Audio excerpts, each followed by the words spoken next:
ជំរាបសួរក៏ដូចជាសួស្តីពុកម៉ែបងប្អូនទាំងអស់គ្នាចាថ្ងៃនេះមកធ្វើបង្គាចិនស្អំជាមួយនឹងបង្គាទឹកត្រីកោះកុងចាបងប្អូនចាថ្ងៃនេះបានពីរមុខណា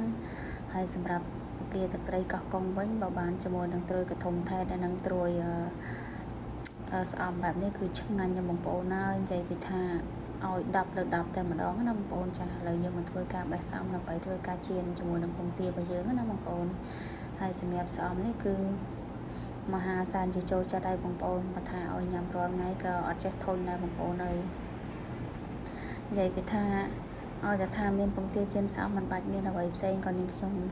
ក៏អាចញ៉ាំបានដែរបងប្អូនគឺចូលចិត្តប្រាំហើយអត់ចេះធុញអត់ចេះតលាន់អីទេឥ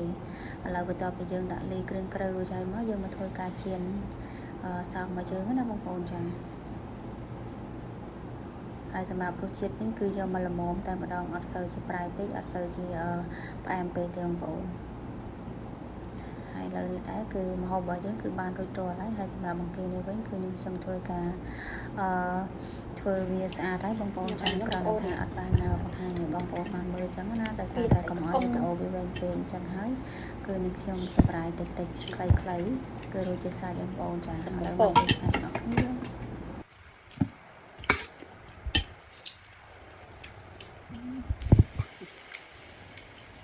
Thì cái